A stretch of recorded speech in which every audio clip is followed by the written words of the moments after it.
അപ്പോൾ നമ്മൾ പഠിച്ചുകൊണ്ടിരുന്നത് measures of central tendency ആണ്. അപ്പോൾ അതിൽ നമ്മൾ പഠിച്ചത് മീൻ പഠിച്ചു, അതേപോലെ മീഡിയം പഠിച്ചു. പിന്നെ നമുക്ക് അടുത്ത് നോക്കാനുള്ളത് മോഡാണ്.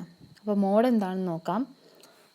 Mode is a value of variable which അക്കോ maximum number of times in a set of observations. അതായത് മോഡെന്ന് വെച്ചാൽ അതായത് ഒരു വേരിയബിളിൻ്റെ ഒരു വാല്യൂ ആണ്. അതായത് ഒരു സെറ്റ് ഓഫ് ഒബ്സർവേഷൻസിൽ ഏറ്റവും കൂടുതൽ പ്രാവശ്യം ഒക്കർ ചെയ്തിട്ടുള്ള ഒരു വാല്യൂവിനെയാണ് നമ്മൾ മോഡായിട്ട് എടുക്കുക. അതായത് mode is a value of variable which occur most frequently. അതായത് ഏറ്റവും കൂടുതൽ ഒരു ഒബ്സർവേഷൻ്റെ അകത്ത് കാണുന്ന ഒരു വാല്യൂവിനെയാണ് നമ്മൾ മോഡായിട്ട് എടുക്കുക. ഓക്കെ, അപ്പോൾ മോഡിനെ നമുക്ക് സെഡ് അല്ലെങ്കിൽ എംഒ എന്ന് പറഞ്ഞിട്ട് ഡിനോട്ട് ചെയ്യാം. നമുക്ക് ഒരു റോ ഡാറ്റയിലോ അല്ലെങ്കിൽ അതേപോലെ ഒരു ഡിസ്ക്രീറ്റ് ഫ്രീക്വൻസി ഡിസ്ട്രിബ്യൂഷനിലോ നമുക്ക് മോഡ് കണ്ടുപിടിക്കാവുന്നതാണ്. അപ്പോൾ ഒരു ഫ്രീക്വൻസി ഡിസ്ട്രിബ്യൂഷനിലെ മോഡ് എന്ന് പറയുന്നത് അതായത് മാക്സിമം നമ്പർ ഓഫ് ഫ്രീക്വൻസി ഉള്ള, അതായത് ഏറ്റവും കൂടുതൽ വരുന്ന അക്വർ ചെയ്യുന്ന ഫ്രീക്വൻസി ആയിട്ട് മാക്സിമം ഫ്രീക്വൻസി വരുന്ന ആ ഒരു വേരിയബിളിനെയാണ് നമ്മൾ ഫ്രീക്വൻസി ഡിസ്ട്രിബ്യൂഷനിൽ മോഡായിട്ട് ഡിഫൈൻ ചെയ്തിരിക്കുന്നത്. കണ്ടിന്യൂസ് ഫ്രീക്വൻസി ഡിസ്ട്രിബ്യൂഷൻ ആണെങ്കിൽ നമുക്കൊരു ഫോർമുല ഉണ്ട്. ആ ഫോർമുല വെച്ചിട്ടാണ് നമ്മൾ കാൽക്കുലേറ്റ് ചെയ്യുക. അപ്പോൾ ആ ഫോർമുലയാണ് ഇവിടെ താഴെ തന്നിട്ടുള്ളത്. Z = L + Δ1/Δ1 + Δ2 × Z. അപ്പോൾ ഇതിൽ Z എന്ന് പറഞ്ഞാൽ മോഡാണ്.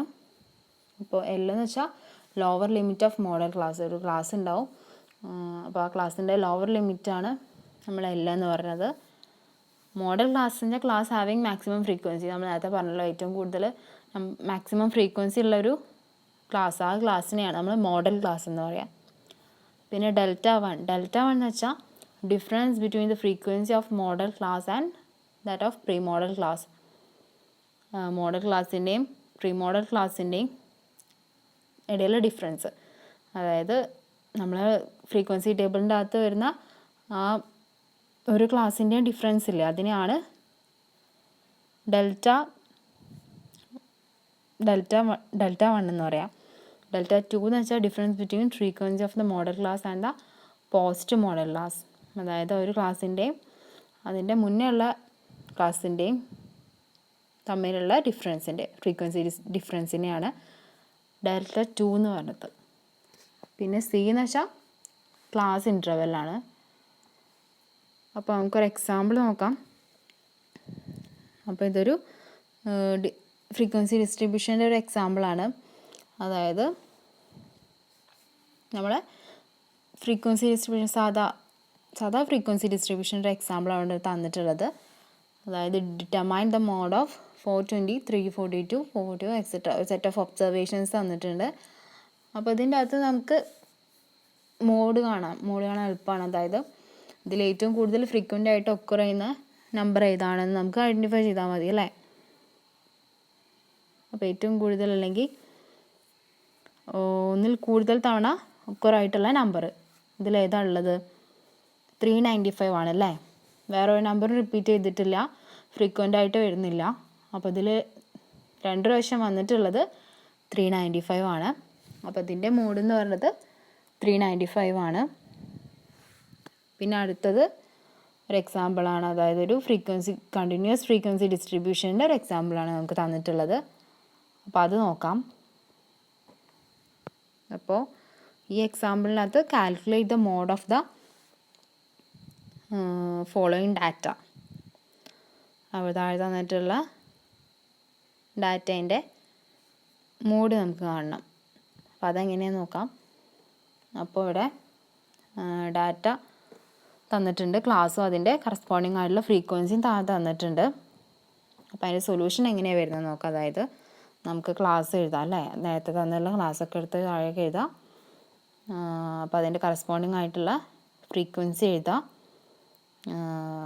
ഫ്രീക്വൻസി എഴുതി കഴിഞ്ഞതിന് ശേഷം നമുക്ക് അടുത്ത എന്താ കാണാനുള്ളത്? ആക്ച്വൽ ക്ലാസ് ആണ് അല്ലേ, നമുക്ക് ഇക്വേഷനിലുണ്ട്. അപ്പോൾ നമുക്ക് ആക്ച്വൽ ക്ലാസ് കാണണം. ആക്ച്വൽ ക്ലാസ് എന്ന് പറയുമ്പോൾ ഇപ്പോൾ ഇവിടെ എന്താണുള്ളത്? 0 to 9 ആണ്. അപ്പോൾ നമ്മൾ നേരത്തെ ഒക്കെ എക്സാമ്പിൾ ചെയ്തു, അതായത് മൈനസ് ഓരോ ക്ലാസ്സിൻ്റെയും ഒരു 0.5 ആദ്യത്തെ അതായത് ഇനീഷ്യൽ ക്ലാസ്സിന് നമ്മൾ അല്ലെങ്കിൽ ലോവർ ലിമിറ്റിന് നമ്മൾ കുറച്ച് കൊടുക്കുക 0.5, അതേപോലെ അപ്പർ ലിമിറ്റിന് നമ്മൾ കൂട്ടി കൊടുക്കുക. ഓക്കെ, അപ്പോൾ ഇവിടെ ഡെൽറ്റ 1ഉം ഡെൽറ്റ 2ഉം ആണ്.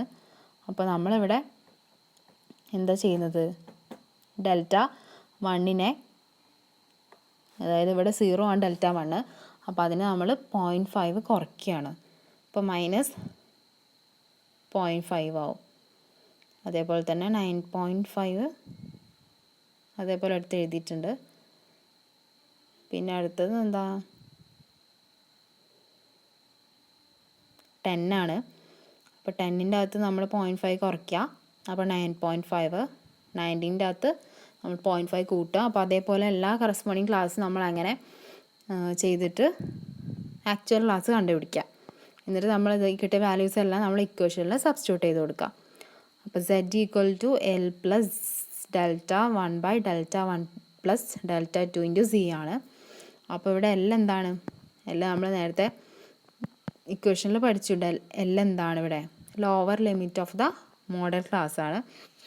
അപ്പോൾ ഇവിടെ മോഡൽ ക്ലാസ് ആയിട്ട് വരുന്നത് ഏതാണ്, ഇതിൻ്റെ മോഡൽ ക്ലാസ് എന്ന് പറഞ്ഞത് ഏതാണെന്ന് ആദ്യം നമ്മൾ ഐഡൻറ്റിഫൈ ചെയ്യണം. 29.5 to 39.5 വരെയുള്ളതാണ് മോഡൽ ക്ലാസ് എന്ന് പറഞ്ഞത്. അതായത് നമ്മളൊരു മിഡിൽ വാല്യൂ അല്ലേ, ഇവിടെ എത്ര സെറ്റ് ഓഫ് ഒബ്സർവേഷൻസ് ഉണ്ട്, 6 സെറ്റ് ഓഫ് ഒബ്സർവേഷൻസ് ഉണ്ട്. അതിൻ്റെ ഒരു മിഡിൽ വാല്യൂ ആണ് 29.5 to 39.5. അപ്പോൾ അതാണ്. അപ്പോൾ അതിൽ L എന്ന് പറയുന്നത് ലോവർ ലിമിറ്റ്, ഇവിടെ ലോവർ ലിമിറ്റ് 29.5 ആണ്. അതേപോലെ തന്നെ ഡെൽറ്റ 1 എന്ന് വെച്ചാൽ എന്താ, നമ്മൾ നേരത്തെ നോക്കി. ഡെൽറ്റ 1 എന്ന് വെച്ചാൽ difference between the frequency of the modal class and that of the pre modal class. അപ്പോൾ ഫ്രീക്വൻസീൻ്റെ ഡിഫറൻസ് ആണ്. അതായത് ഇവിടെ 33 - 17, അതായത് ഇവിടുത്തെ ഫ്രീക്വൻസി 33 ആണ്. ഈ മോഡൽ ക്ലാസ്സിൻ്റെ 29.5 to 39.5ൻ്റെ ഫ്രീക്വൻസി 33 ആണ്. അതിൻ്റെ പ്രീ മോഡൽ ക്ലാസ് എന്ന് പറഞ്ഞത് അതിൻ്റെ മുന്നത്തെ ക്ലാസ്സിൻ്റെ ഫ്രീക്വൻസി 17 ആണ്. അപ്പോൾ നമുക്ക് 33 - 17 ചെയ്യുമ്പോൾ 16 കിട്ടും. അപ്പോൾ അതാണ് ഡെൽറ്റ 1ൻ്റെ വാല്യൂ. അതേപോലെ തന്നെ ഡെൽറ്റ 2 നമ്മൾ എന്താണ് നേരത്തെ നോക്കി, അതായത് difference between frequency of the modal class and that of the post modal class. അപ്പോൾ നമ്മുടെ മോഡൽ ക്ലാസ്സിൻ്റെയും പോസ്റ്റ് മോഡൽ ക്ലാസ്സിൻ്റെയും ഫ്രീക്വൻസി ഡിസ്ട്രിബ്യൂഷൻ, അതായത് മോഡൽ ക്ലാസ് ഇവിടെ 33 ആണ്, അല്ല മോഡൽ ക്ലാസ്സിൻ്റെ ഫ്രീക്വൻസി 33 ആണ്. അപ്പോൾ പോസ്റ്റ് മോഡൽ എന്ന് പറഞ്ഞാൽ 29.5ൻ്റെ താഴെ വരുന്ന ക്ലാസ്, അതായത് 39.5 to 49.5. അപ്പോൾ അതിൻ്റെ ഫ്രീക്വൻസി എന്ന് പറഞ്ഞത് 22 ആണ്. അപ്പോൾ 33 - 22 എന്ന് പറഞ്ഞത് 11 ആണ്. ഓക്കെ, പിന്നെന്താണ് സി എന്താണ്, class interval. Okay, C class ഇൻ്റർവെല്ലാണ്. അപ്പോൾ ഓരോ ക്ലാസ്സിൻ്റെ ഇൻ്റർവെൽ എന്ന് പറഞ്ഞത് 10 ആണ്. ഓക്കെ, അപ്പോൾ നമ്മളത് ഇക്വേഷനിൽ സബ്സ്റ്റിറ്റ്യൂട്ട് ചെയ്ത് കൊടുക്കുക. അപ്പോൾ ഡെൽറ്റ 1 L + ഡെൽറ്റ 1/ഡെൽറ്റ 1 + ഡെൽറ്റ 2 × z എന്ന് പറഞ്ഞത്, അതായത് ഇവിടെ കിട്ടിയത് L 29.5 ആണ്. 29.5 + 16 + 11 × 10. അപ്പോൾ ഇവിടെ 29.5 + നമ്മളത് ഡിവൈഡ് ചെയ്യുമ്പോൾ കിട്ടുന്ന ആൻസർ × 10 ചെയ്യുമ്പോൾ നമുക്ക് 5.92 കിട്ടും. അപ്പോൾ അതിൻ്റെ ടോട്ടൽ സം എന്ന് പറഞ്ഞത് 35.42 ആണ്. അപ്പോൾ അതാണ് നമ്മുടെ മോഡ് എന്ന് പറഞ്ഞത്. ഓക്കെ, അപ്പോൾ ഈ ഒരു ഫ്രീക്വൻസി ഡിസ്ട്രിബ്യൂഷൻ്റെ കണ്ടിന്യൂസ് ഫ്രീക്വൻസി ഡിസ്ട്രിബ്യൂഷൻ്റെ മോഡ് എന്ന് പറഞ്ഞത് 35.42 ആണ്. ഓക്കെ, പിന്നെ അടുത്ത് നമുക്ക് നോക്കാനുള്ളത് absolute and relative measures of dispersion. അപ്പോൾ നേരത്തെ നമ്മൾ പഠിച്ചത് എന്താണ്, മെഷേഴ്സ് ഓഫ് സെൻട്രൽ ടെൻഡൻസിയാണ്. അപ്പോൾ ഇനി absolute and relative measures of dispersions എന്താണെന്ന് നോക്കാം. അതായത് അബ്സല്യൂട്ട് മെഷറും റിലേറ്റീവ് മെഷറും എന്ന് പറയുന്നത് ഡിസ്പെർഷൻ്റെ 2 കൈൻഡ് ഓഫ് മെഷേഴ്സാണ്. നമുക്ക് ഡിസ്പെർഷനിൽ ഏതൊക്കെ രീതിയിൽ മെഷേഴ്സ് എടുക്കാം, അബ്സല്യൂട്ട് വാല്യൂ ആയിട്ട് എടുക്കാം, അതേപോലെ റിലേറ്റീവ് വാല്യൂ ആയിട്ട് എടുക്കാം. അപ്പോൾ ആ രണ്ടും 2 കൈൻഡ്സ് ഓഫ് മെഷേഴ്സാണ്. അപ്പോൾ റിലേറ്റീവ് മെഷേഴ്സിൽ നമുക്ക് പ്യുവർ നമ്പേഴ്സാവും, അതായത് മെഷർമെൻറ്റ്സ് ഇല്ല, ഡാറ്റേൻ്റെ മെഷർമെൻറ്റ്സ് ഒന്നും ഇല്ലാത്ത പ്യുവർ നമ്പേഴ്സ് ആയിട്ടായിരിക്കും നമുക്ക് റിലേറ്റീവ് മെഷേഴ്സിൽ നമുക്ക് എടുക്കാൻ പറ്റുക.